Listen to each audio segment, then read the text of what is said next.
Welcome to the show. We in the mix with B2 and Markeith straight out of Virginia. And this is the platform for the people. We are once again, we're back at it. We got another special guest with us, very knowledgeable brother, powerful brother in our community. We have Newport News School Board member representing the North District, the Honorable Mr. Harris, Marvin Harris. We thank you for joining with us. And Yes, sir. Thank you for coming to the show. I know you're a busy man with everything going on with the schools and but he sure is sharp as a tack. He's sharp as a tack. Yeah. This dress down for him. He's still looking better than me. All right, well let's go ahead and get into it, man.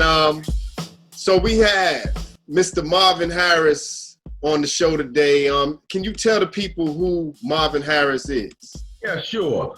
I'm a country boy by heart. I was born and raised in a small town called Holly Springs, Mississippi. It's about 30 miles southeast of Memphis, Tennessee. So it's right up in what you call a delta, tucked up in the corner.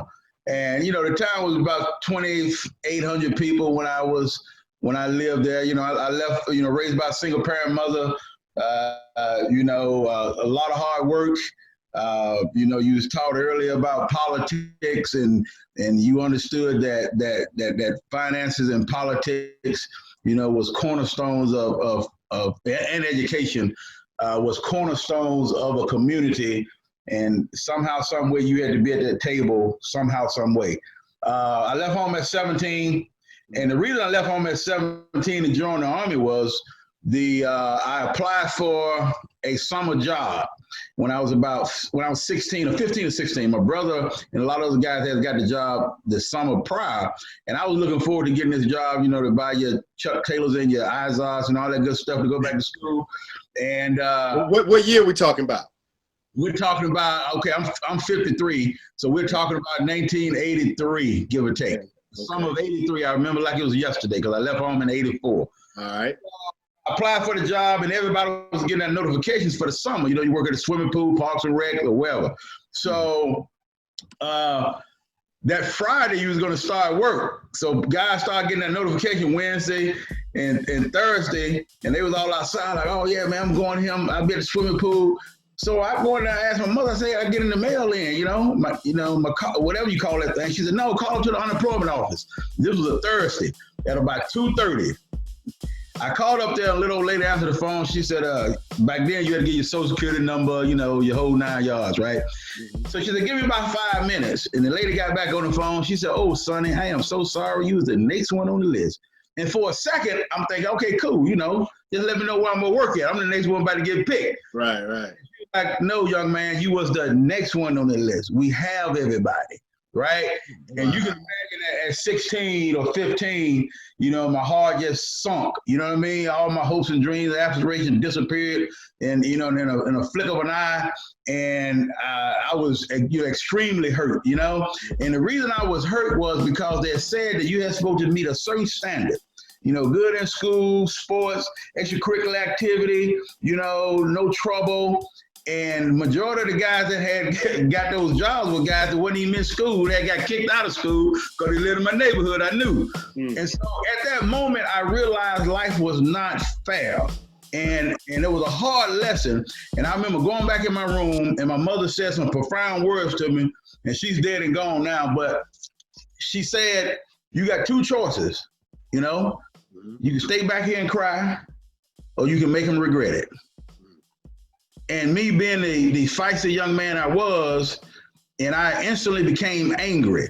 Now, some people say, well, that's sort of crazy or whatever. No, it's not crazy because anger can be used as fuel if directed purposely. That's why you got to have a certain grown-ups in your life to be able to channel that energy of a young man.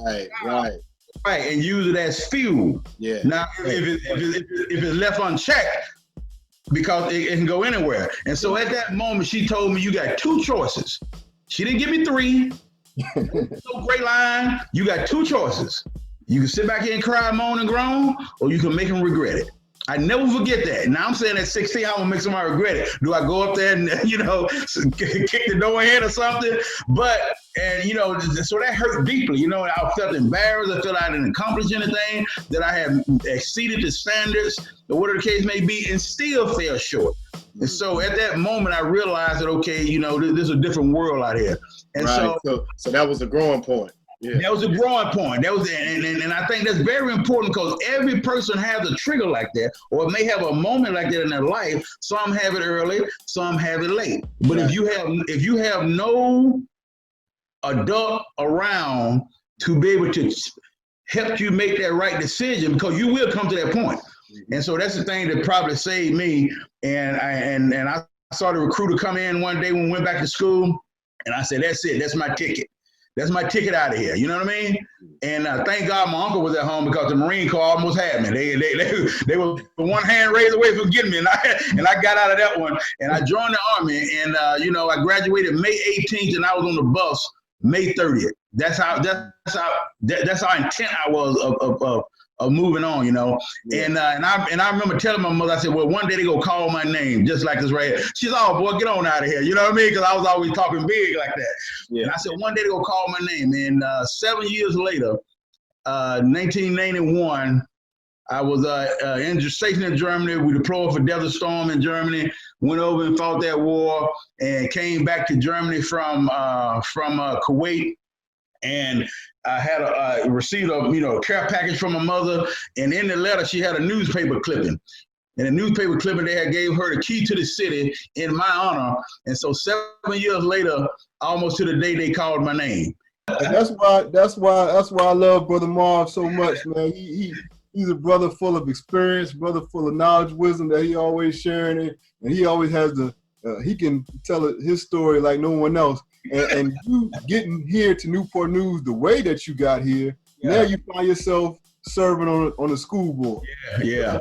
Tell us a little bit about how the experiences that you have went through, going back to enlisting into the military, what you had to go through with that, your career in the military, your retirement from the military, people saying you coming to Newport News and that's the end of your career, but then it just awakened and sparked another side of you, and which you were activated to get to serve and on the school board. Tell us a little bit about how those experiences play a part in what you do right now. Yeah, I think the experiences, I think some of the ones that jump out to most to me is, believing in yourself, first of all, believing in your leadership skills, right? Relying on past experiences, because I've always said the situation will remain the same. The only thing changes the faces. And if you look back over your life, you have ran across situations that's similar, or you've known someone that has similar circumstances, and the only thing that changes really the faces. So you say to yourself, how, that's why there's an archive. You can always rely on, it may not be exact, but you have something to pull from, whether people, archive your information or whatever the case may be. So it's being able to search that information and apply, to a present situation, at least gets you probably 7% of the way. Understanding people, knowing about the human dimension, people will show you who they are in stressful situations. You don't have to look far. You don't have to overthink it.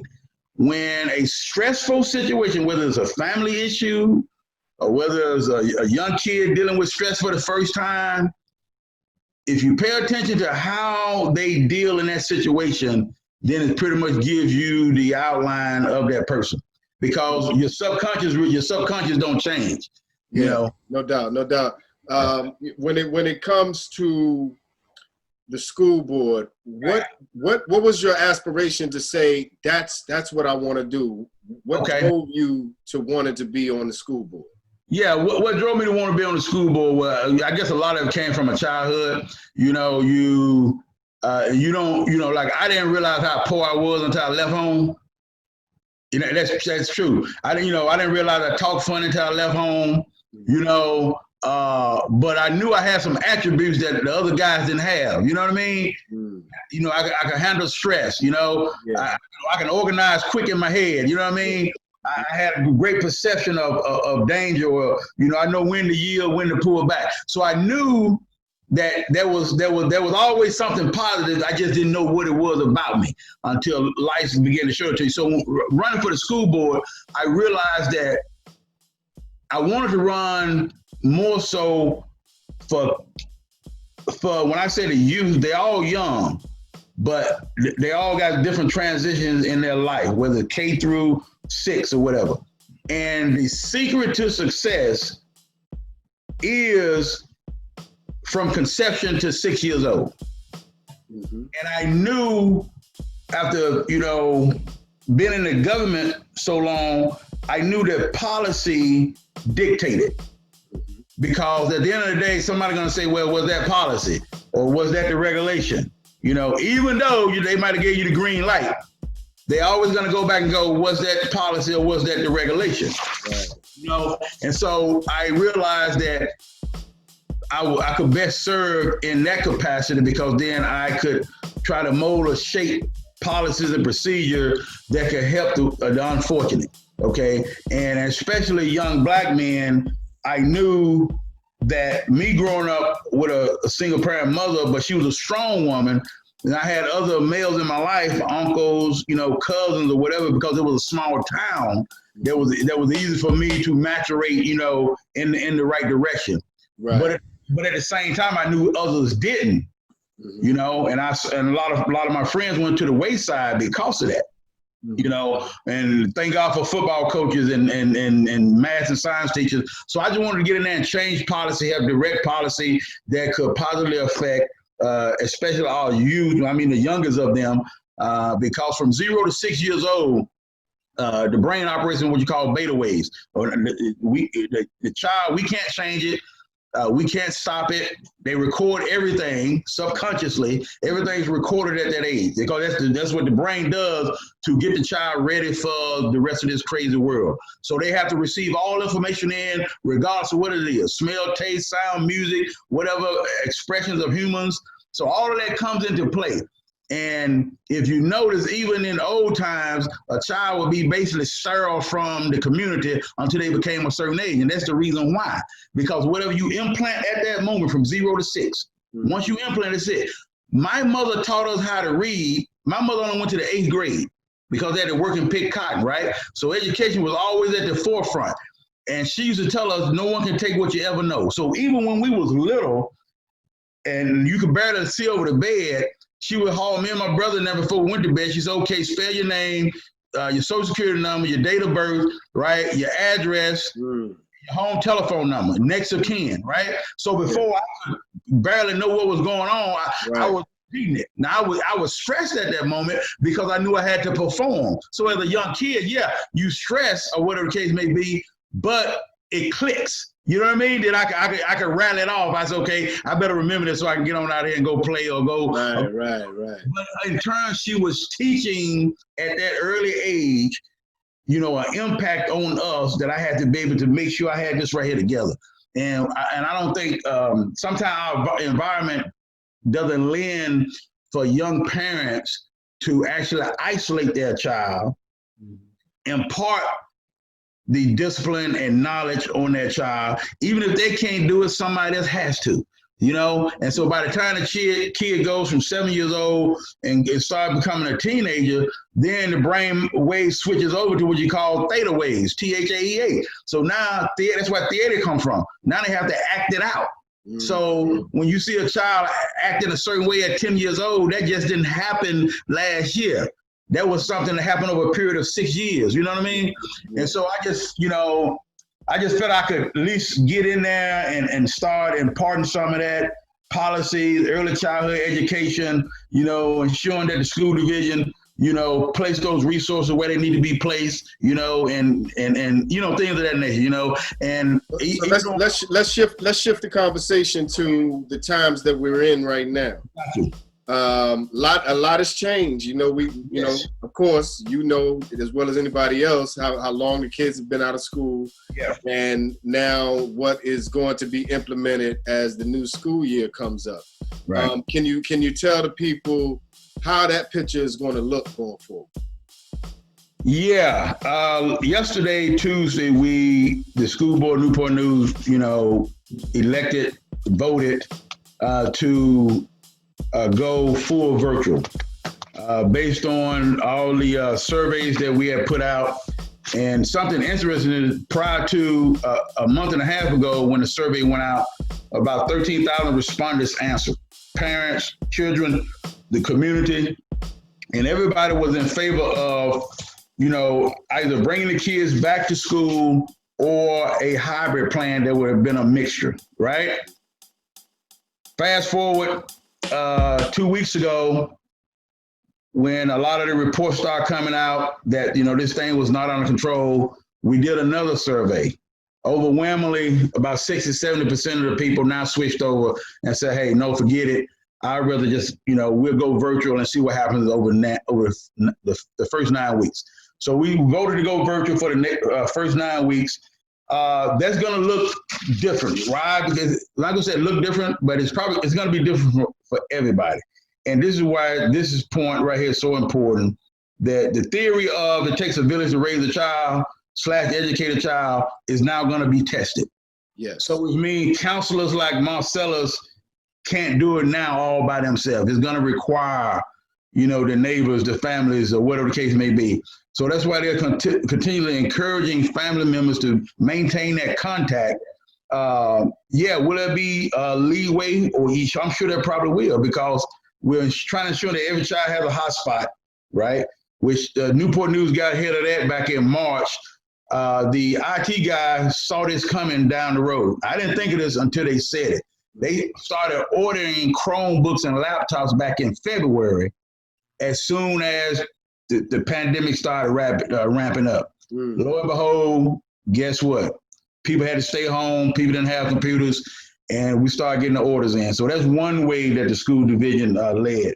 But it would look like a regular school. The kid would have to sign on to whatever platform the teacher have for them, right? It probably won't, but some teachers may have kids go all week. Some might have the lessons on Monday. Some might have the lessons on Tuesday. Dr. Parkinson is working on the schedule now, which is supposed to be out before the weekend. And also the list of materials that the kids may need. Kids with special education and special needs children still going to have some face-to-face time, because that's the only way they're required by law also. Understand. So with families who may need Chromebooks for their kids, is there a process that they have to go through in order to do that? Well, yes. I mean, they've already been every child that's supposed to have a Chromebook. Say, for instance, kids that's elementary, the 4 and 5 years old, they probably won't get them Chromebooks. You know what I mean? Because the type of lessons they'll be using. But everybody that's supposed to have a Chromebook will have a Chromebook, and that's why it's important that parents are going to have to, and teachers they have to communicate. You know what I mean? So say, for instance, if they send Chromebooks out, or they say, hey, come pick your Chromebook up, I don't think they're going to send them out. You're going to have to come pick them up. Yeah. And if you can't come pick them up, then they're going to have to be delivered to you. You don't have transportation. And so, but the thing about it is, when you got close to 29,000 children, it's going to require cross communication. There are some kids that this right here is going to be the best thing ever happened to them. There'll be some kids that were struggling in school that this is going to become a good thing for them, because we've already seen it. And there'll be some kids that's going to struggle with this platform. And that's where it's imperative and that's why we've hired more counselors like Marcellus, more family engagement specialists. The family engagement specialist is the boots on the ground, right? Because there are families that have left. They said that, they're not going to participate in school anymore. There'll be some kids that won't participate in school. So we have to find those kids, track those. Are they still in the state of Virginia? Are they not? They might have just checked out and the parents just took them away. That has already happened. So it's going to be an ongoing thing. We have kids that fall into the homeless section of this, you know, and so yes, this is going to increase. This is going to require people to go above and beyond, and that's why I said I think the more information that is put out now, the more communication, and that's why, you know, that's why we stayed on the school system. Hey, constantly feed information, because information keeps the stress level down on parents. You know, I can only imagine if my kids was that age, 6 years old or something, and I was working, and all of a sudden, you know, so that changes people's lives. But the more information and the steady flow of information that allows that person to at least think and to at least make arrangements or things of this nature. That's why we're asking the city that's going to have to help us with childcare. Because the school was childcare for some parents. Yeah. So, you know, that's why we're asking now the churches, you know, this is really step up time. This is not, you know, oh, you know, hey, you know, we're going to issue out some blankets. No, this is step up time. You know, if you're not using that 400 person building, you know, maybe we can contract with you or something. Maybe, you know, if you got retired, we got retired teachers. We got people like that that's coming back into the fray to help out. Are you speaking on like tutoring terms? Yeah, well, no, tutoring, yeah, because at the end of the day, yeah, tutoring or whatever the case may be. I don't want to say babysitting, but there's some kids that still gonna need tutoring.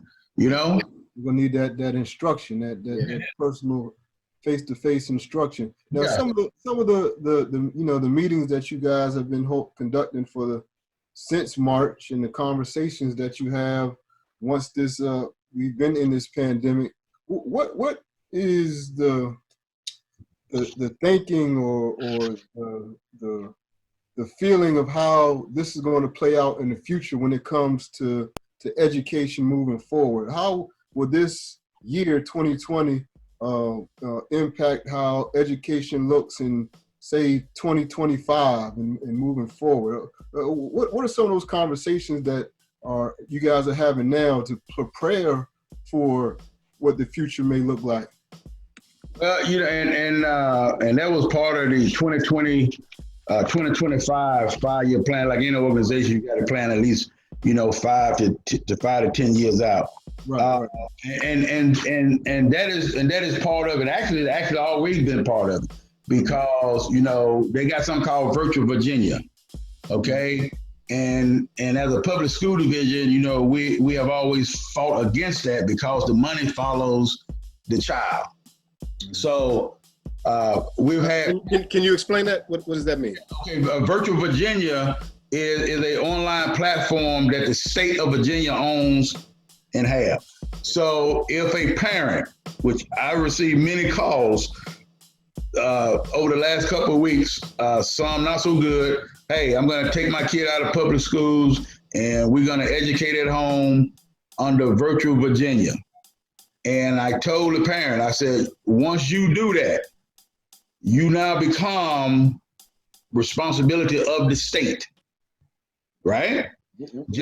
So responsibility of the state, break that down for me. Which means that money disappears from the public school system. Okay. And now the Virtual Virginia becomes her principal, her child's principal, superintendent, you know, school board, the whole 9 yards. It completely abdicates authority from the public school system. It's completely separated. You know what I mean? So whatever standards the state of Virginia have on Virtual Virginia, which is ran by whoever or whatever company, okay, you know, if that parent need recourse, you know, she can't come down to the school board and go, hey, you know, Virtual Virginia did this to my child.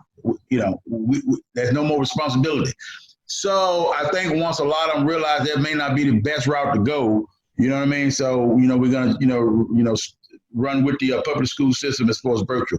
But you have to work, you have to plan. And I was telling some of the board members that you have to plan for the worst. And so we can say this is the worst case scenario, right? Worst case scenario, we got to go virtual. What do that fully look like? You don't know until you pull the trigger the first day, in theory. So, which means that you have to have constant massaging, constant course of actions, constant checking temperature. That's why the communication is so important. Because we can say, guess what, we're going virtual. I want every child at 8 o'clock, the seniors to be online on class. Okay, what happens if one child is not, or whatever, two, what did that look like? So it's going to take, a while, I don't know, and I'm sure it's going to be short because teachers are doing dry runs now or whatever. They're trying to plan what would that look like. What would it look like if does a teacher go back to one of the schools and operate out of her class? What's the timeline on them getting their school or the classroom set up at their home? A lot of logistics. Yeah, and that's the biggest part because you can't fight a war without logistics, period. Right. And so you don't want to outrun your logistics either. Right. So that's why we ordered the Chromebooks ahead of time. That's why we're trying to get them to the kids now. That's why we started buying up hotspots months ago. Every child, every household, we have a hotspot. So yes, Uncle Don won't be able to get on the kid hotspot. You know what I mean? Because it'll be just for the child. If there's children, there's 3 or 4 kids in the house and need a hotspot. One hotspot ain't gonna do. So guess what? That family needs 2. That's why the communication is so important. You know what I mean? Oh, by the way, I'm taking care of my nephew now, that he just got here from Detroit. You know what I mean? Okay, so that bumped you up from 1 child now to 2 because you take care of niece and nephew. Thanks for letting us know. You need another hotspot. Right. So it's those things like that you really don't know until people communicate with you. Until you realize, like, oh man, we need to, matter of fact, we need a contract with Verizon or whoever who giving us the best service for the bang for the buck. Who can cover the whole 20-some mile of the city. Right. So a lot of infrastructure going in place. And that's why, again, we say that's why the communication with Marcellus is so important, and him with his colleagues, because at the end of the day, the school system is going to need some help. Yeah. You're gonna need some more horsepower. So different. So this platform is dedicated to the people that we call community warriors, which are active parents, our teachers, our leaders, and our coaches in the community who are dedicated towards developing it. And, us networking together is what this platform is about. So how can the grassroots organizations that have programs and the leadership that come together at this time, what can we do to help in this process? Okay, and I'm glad you said that. Coming to a centrally located spot, say as like a platform like this, right? So say if we had, everybody on this platform at this time, what are the strengths of those organizations, right? With Mediator, what are the needs? What are the near-term, long-term, short-term needs of the school division, right? There will be some buses running, but not all, right? So what strength do these organizations have, right? And the organization understanding their strengths and applying that to whatever the school system needs. You know what I mean? So I think, first of all, a collaboration where we are all sitting at the table with a moderator such as yourself, saying like there's book reading programs that we have, that people have been contacting us for the younger kids, And I guess the thing about this is we're hoping that this virus thing get under some control. And we're going into a crunch period, even though we can have resources and allocations ready. If this thing going into flu season, at this moment, you don't know what it's going to look like. And guess what? We might go into it locked, cocked, and ready, and it just may start to dissipate. Then, then we can go to plan A, plan B. Then we can say, hey, guess what? We got X amount of kids that can be at this church. You understand what I'm saying? So a lot of plans that we may have or may come together with, some of those plans may have to be on hold until you know what Mother Nature is going to do. Yeah. You feel what I'm saying? That way resources won't be wasted. But I think a meeting this right here, just to talk about what those resources are and how they are available, how fast can somebody ramp up this if need be? How fast can somebody, ramp up a reading special over a week or whatever? And then, I'm sorry to cut you off. Let's get more specific, and not just on this call. I'm just want to throw this out here because this platform is also not just for this one conversation. It is for us to continue to build on. If the needs can be specifically outlined, get them to us. Right. Well, at this moment, as far as needs, because you're going virtual, so a lot of the things that we would have needed, or like supplies, like the drive that Marcelo done, like he does the mid tour drive of supplies. Yes. So now a lot of the resources, kids probably won't use supplies a lot. I'm just, if we was to go all virtual, right? So I, even now I can't say, hey, I have people say, contact me, say, I can read to kids. Well, I gotta get permission from parents now to do that because right. So there are a lot of things thinking in the way we used to. I have to force myself not to think that way and to put hyperbole in and go, okay, what does this look like now in a virtual world? Because every time I think about what it looked like on concrete, then it's not applicable. Right. Applicable going forward. So at this present moment, it is almost like and you sort of don't know. You know what I mean? And but I think it's more on the other side of what resources are available, right? Okay. And before you hit a crossroad or before you think that, okay, guess what? We used to need pens and paper at midterm. Now we don't need that. Now we need hotspots. Need those Chromebooks. Now we need hotspots or Chromebooks. But what I'm saying is the school is going to have Chromebooks for every child. I'm just using it as an example. Right. So right now I can't say when that child, they haven't gave us a checklist yet because they're still issuing them out. When every child has one now, you know what I mean? And that's the first trigger he's gonna let us know. Every child has one that's supposed to have one that's registered for school. But I don't know what the resources are out there yet. You know what I mean? I understand. And there's a lot of challenges because of the unknowns. It's a lot we're gonna be dealing with that's gonna be changing day after day. So we appreciate this time, man. That was real informative things you broke down to us.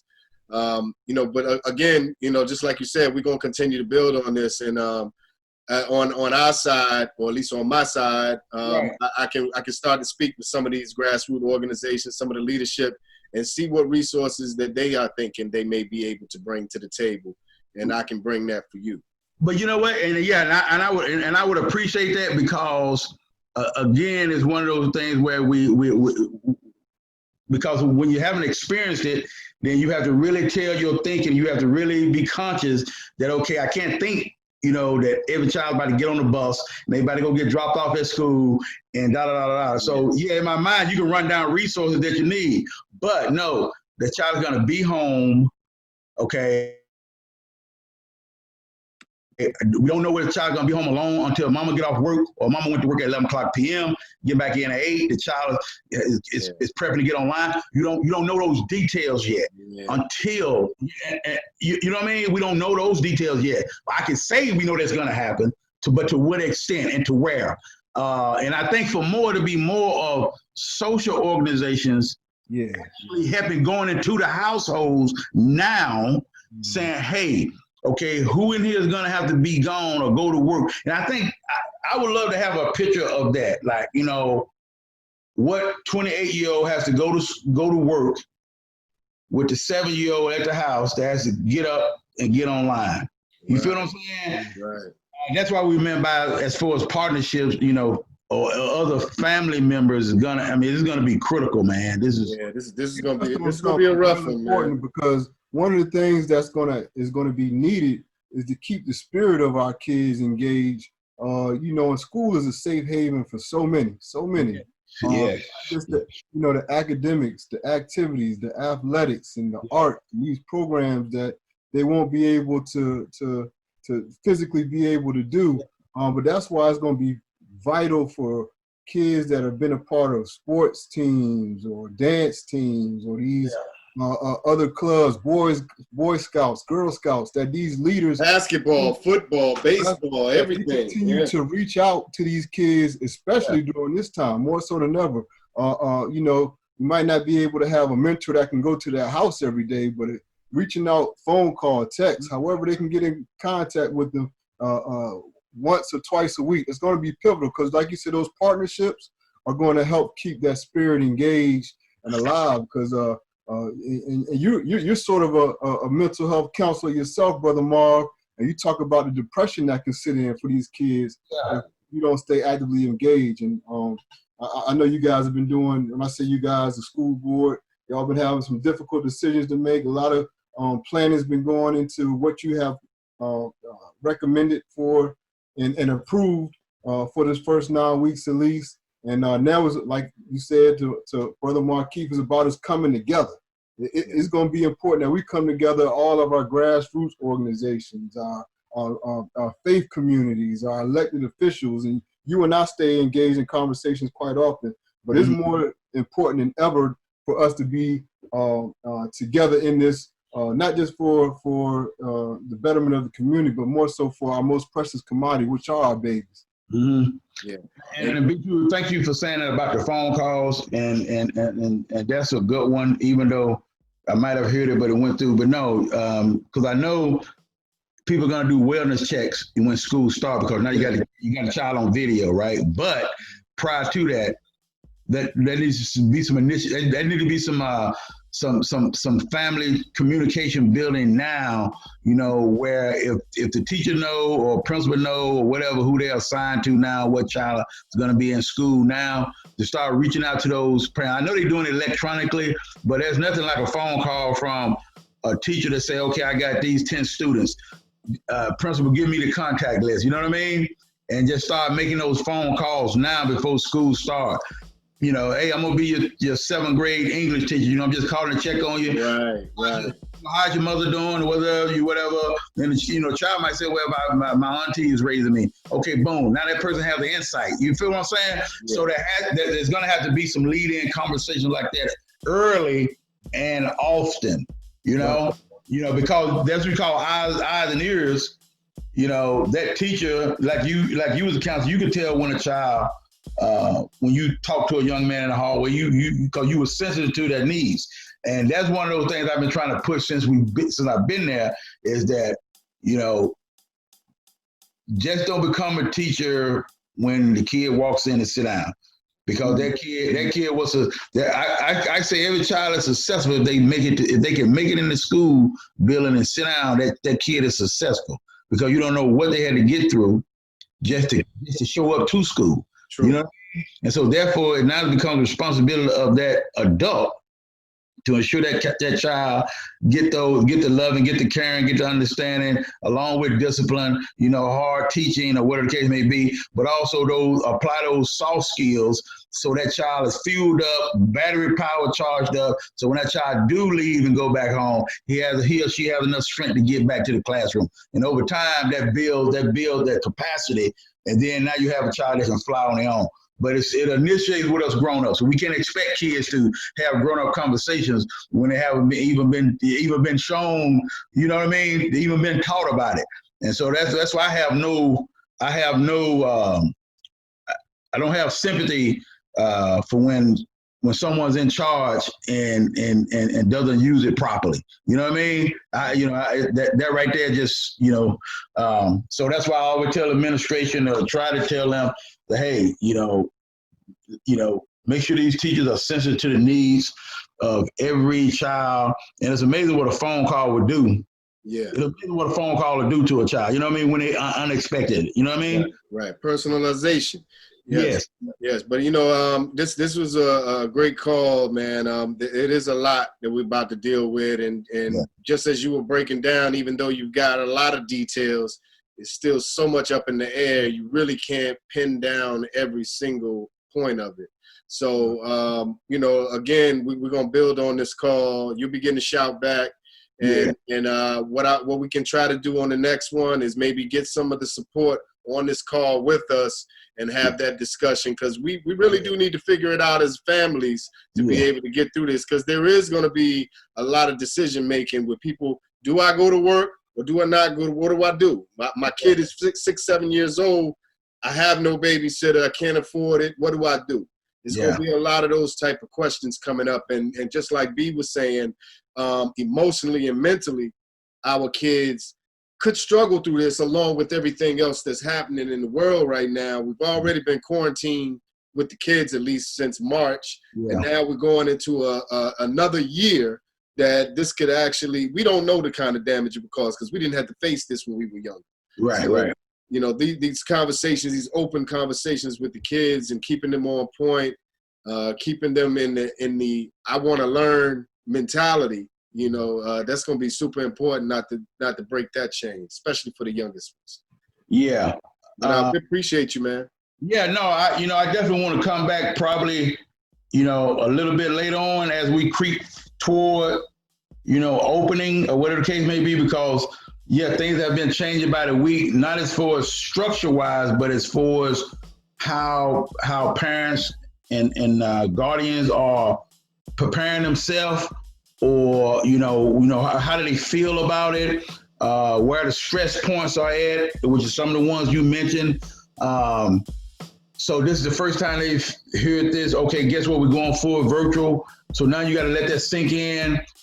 How long does it take them to not get over that point to start the preparation? And then I think after that right there, you're going to see, and they've put out that, hey, make sure you raise your hand if you have those situations and issues about, hey, guess what? And that's where we have to chronicleize that information. The information that we didn't used to get, you're going to have to get that information now. Who needs a babysitter? That's the biggest thing, which Dr. Park has been talking to the city manager about. Hey, guess what? We're going to need help with babysitting. Yes. Period. Yes. We're going to need, so if that parent still feel comfortable about dropping that kid off, then at least they can do that and get to work until they get a better situation.